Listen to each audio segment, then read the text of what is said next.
In a fantasy world where music is literally magic, a prince and a peasant girl set out on a journey to reclaim the young prince's kingdom. This is Notes of Destiny.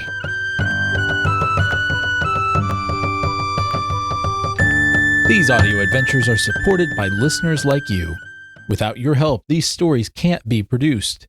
If these stories feed your imagination, please consider helping me feed my family by visiting joshuadavidling.com/support and becoming a monthly contributor. Also, if you'd like to be a sponsor of this podcast in exchange for an audio advertisement, get in contact with me at joshuadavidling.com. Today's episode is sponsored by the following. Christians who are artists, artisans, and creators are a unique unit in the war on culture. They're often over and underestimated at the same time. What does it take to be an artist, and what does it take to win the culture war? Join Joshua David Ling as he rallies the troops to answer these questions and promote the best artists for God's glory. We're in this war together. Join us at the front at joshuadavidling.com/poets-at-war. And now, Notes of Destiny, Episode 1, The Windy Wood. 1. Autumn Excitement. Windy Bog went for a jog and came around a bend.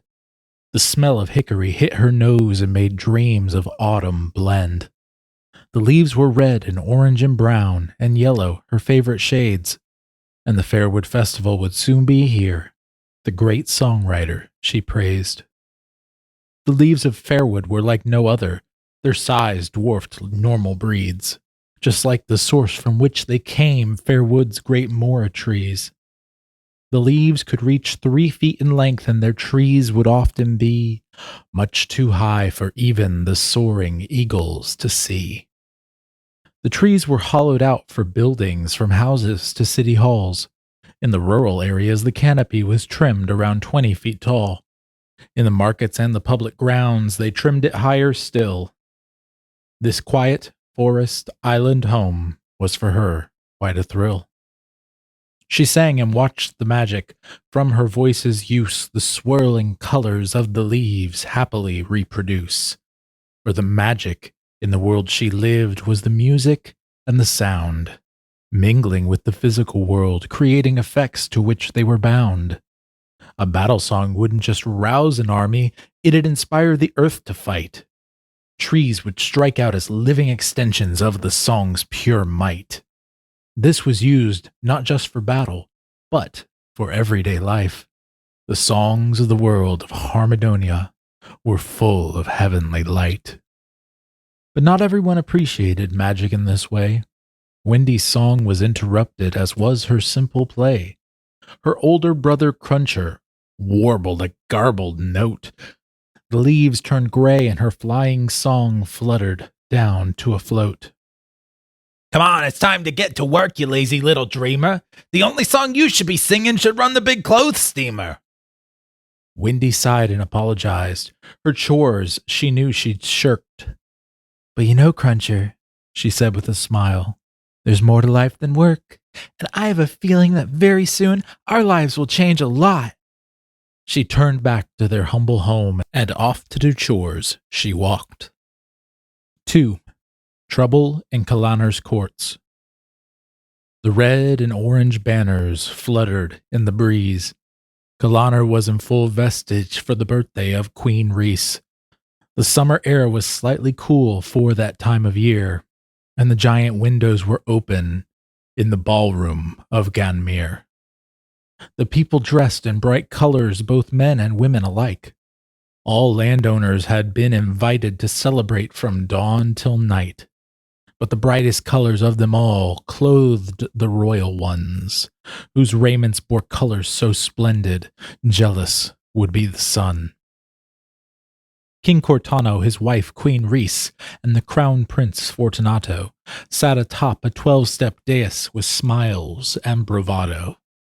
Well, all were sad except for Prince Fort, who paced and surveyed the event. He smiled at his mother's wonderful celebration present.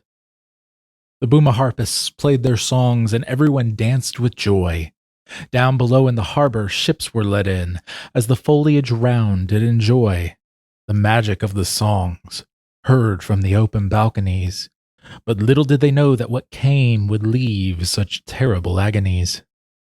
Moments later, commotion was heard down below in the courtyard. The boomaharpists stopped their song, as did the singing bards.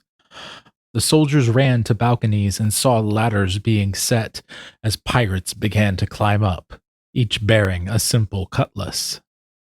The people fled away from the windows, and soldiers and commanders rushed forth. The king was there with his tower base, as was the young prince Fort. He pulled out his boomaharp and joined the bards that rang their bells, and the other boomaharpists who played so loud the song began to swell. Ivy-tangled pirates on the wall, the troops began to cheer, but soon there were too many pirates and the men began to fear. Soon they were inside, and the fighting commenced, but for Fort it didn't last very long, as he was hit from behind and silenced. 3. Tales of the Winged Isle. On the first day of Fairwood's festival, most were shopping for goods. Some merchants only came once a year, and everyone thought one should. But Windy went on day one, every year to see Darius the great centaur bard tell stories of the brave and free. Through trials grave and hard, he came a long way from Elagabalus, home of all his kind. Centaurs didn't travel abroad very often, but he never did mind, for he was growing old in years, and his heart longed to see all the places told to him in stories of the brave and the free. His white beard, mane, and coat sat against his dark blue cloak, and a white ruffled shirt underneath that, and a beautiful firefly brooch. His hooves tapped the ground, and all who gathered sat in attention to hear the stories of Darius the centaur bard and his travels both far and near.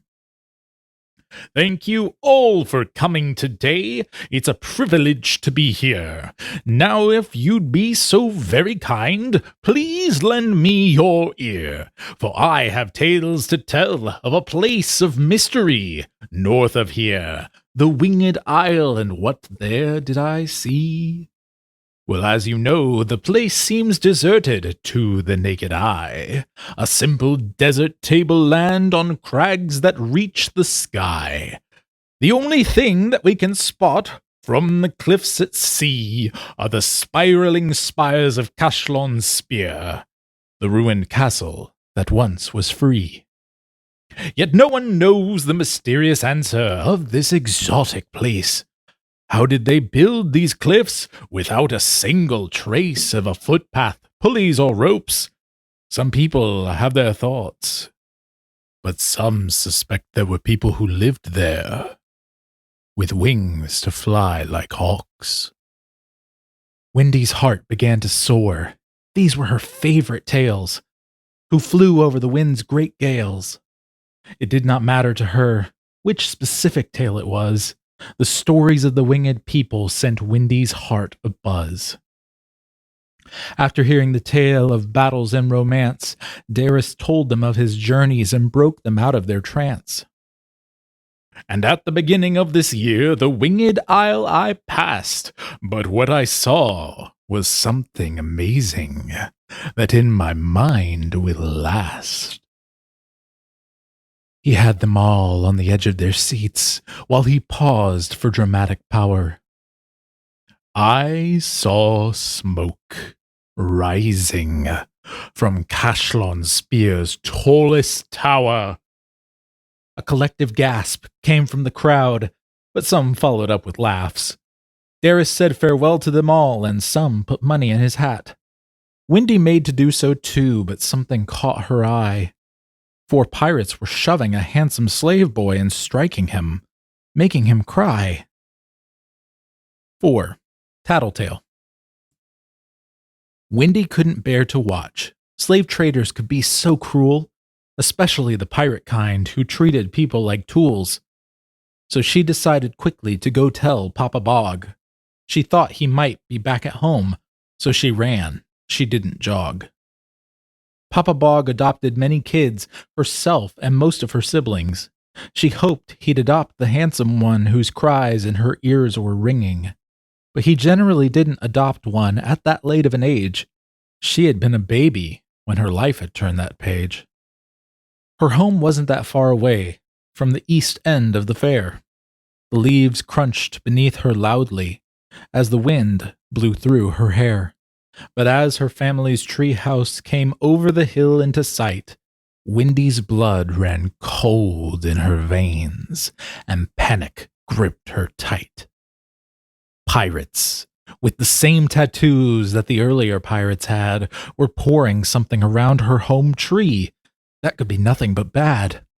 Wendy's scream pierced the air as she bolted toward their sheds. "Stop, you little tattletale! Stop or else you're dead!" 5. Bogs versus Pirates. The sheds the Bogs owned were smaller moras, hollowed out at the base. It probably wasn't a great place to hide, but Wendy just wanted to escape. The pirates charged after her and cursed her all the way. But soon hot steam poured out of the laundry shed and kept the pirates at bay.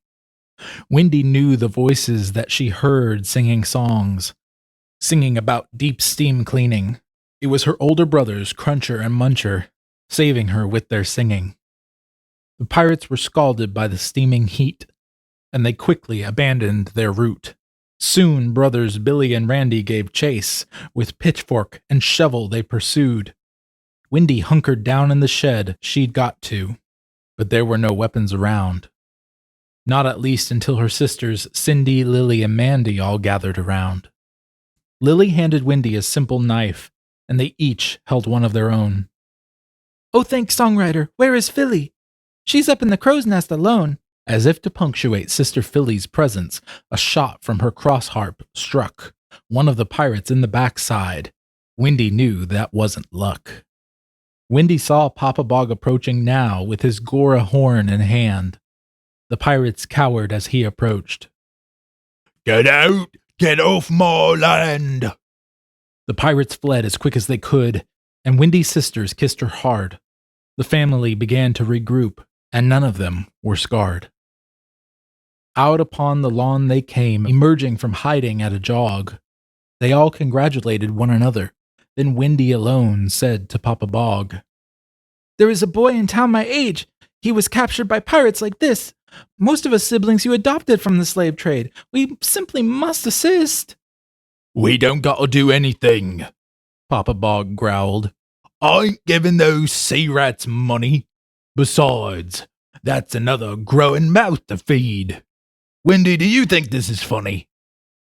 Wendy looked down at her feet and sadly dropped her knife. "Hey, Papa, she saved our home. She alerted us to the fight."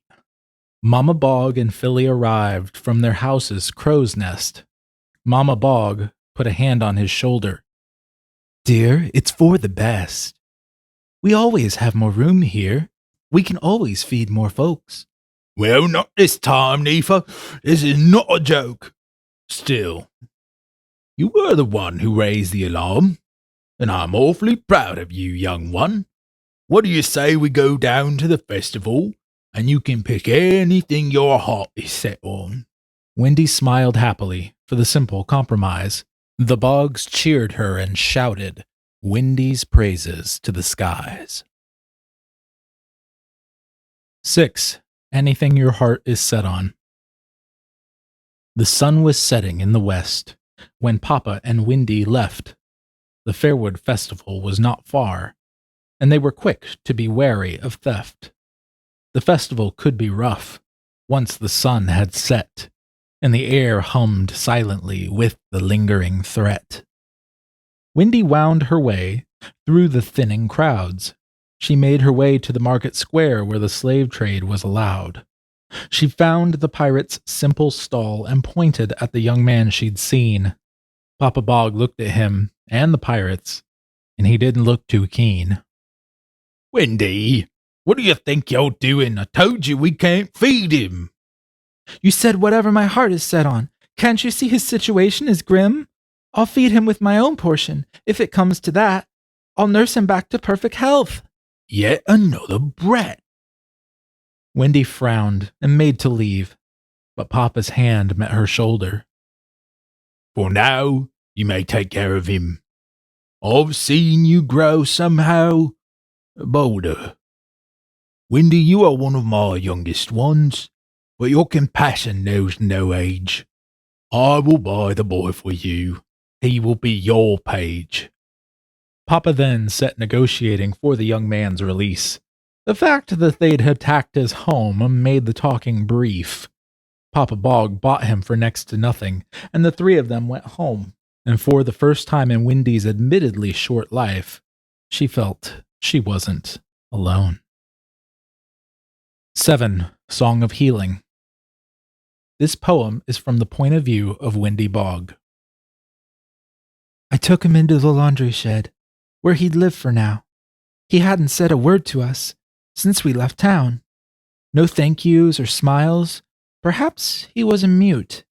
Or perhaps he'd lived in dire straits. Eventually, we'd learn his roots. For now, he needed comfort. A simple, happy life. I wouldn't make him do chores for a while. He deserved time off from his fights. I really hope you like it here, I said while bandaging his arm.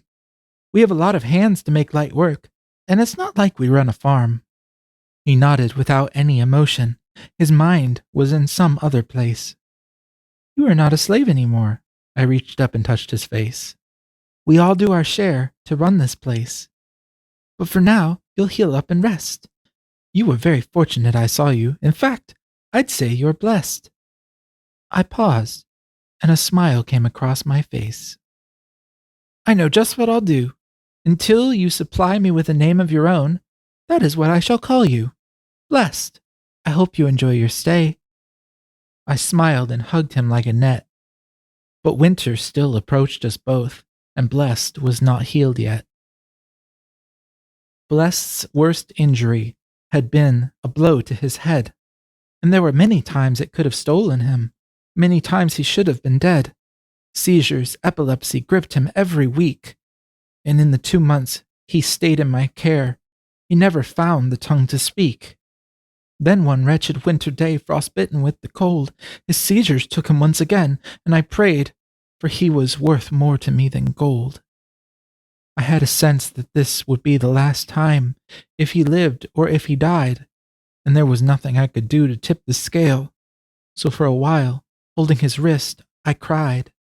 To comfort him and myself, I sang my favorite song, the one the bard sang of the winged people, for blessed I had to be strong. From the heights of Cashlon's sphere, we beg you all, do not fear. This song you live is written out. Each line, each note, have no doubt. The great songwriter gave us this view, and we can't see everything, but this much we choose, to believe his song as he wrote it. No change can change it, not one little bit. His thrashing slowly quieted, and then his body dropped. He took a deep breath, and casually it all came to a stop, leaving his peaceful breathing as music to my ears.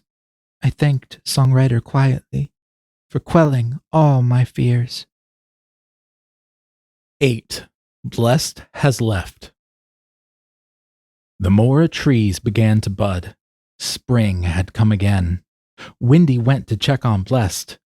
Perhaps new life would begin. But when she arrived, she found his bed empty, with no trace of where he'd gone. She did not want her family to panic, so she searched for him by dawn. Frantically back and forth she searched, looking for tracks on the ground, or broken leaves along the path, or any hint of sound. he probably wouldn't head towards town, so she headed for the docks. And what she saw when she arrived made her stare and gawk. Blessed stood over 2 bodies lying on the docks.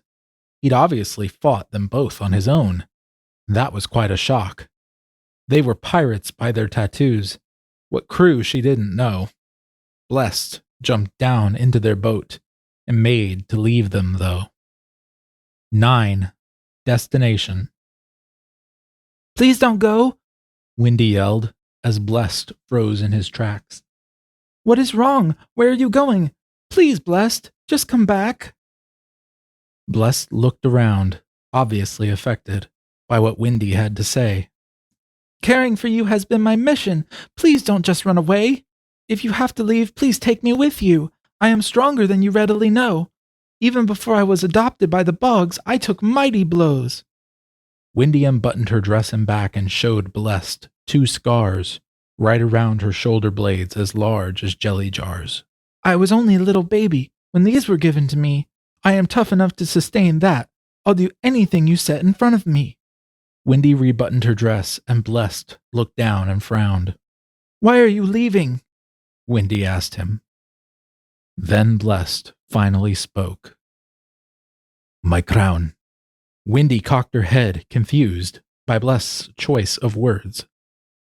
I am the Crown Prince Fortunato. Galaner is where my heart is buried. Windy's eyes grew wide in amazement, and she made to bow before him. Don't you dare, Windy Bog. Without you, my fate would be grim. Windy's eyes teared up as the prince approached and hugged her tight. If you come with me, you must be quick. We must leave tonight. Galaner was attacked by pirates like these, but numbers that are like I've not seen. I fear the dread pirate known as Dethroned is working on a scheme. 10. My Own Song. Windy ran as fast as she could back home to get supplies. In truth, she had no clue what to bring. She had never left Fairwood's green skies. By the time that she had reached her house, very few had woken up. She crept into their storage shed and began to look for cups. I always knew you were crazy, Cruncher said, making Windy jump. He walked around and sat down on a stool made out of a stump. Running off with your handsome stranger, leaving both Mom and Dad? Where are your priorities, Windy? They gave you everything you had. Windy paused for a moment, formulating a reply. This isn't the place for me, Cruncher. It's time for me to fly. You all care, but you do not seek the great songwriter's face. It's time that I take my things and go seek my own place. And even if my trip is cut short, and it isn't very long, I must go now, Cruncher. I must seek my own song. Thank you all so much for listening to Audio Adventures. The next episode will be The Sacred Forest. Thank you all for listening, and make sure to visit joshuadavidling.com to let me know what you thought about today's episode.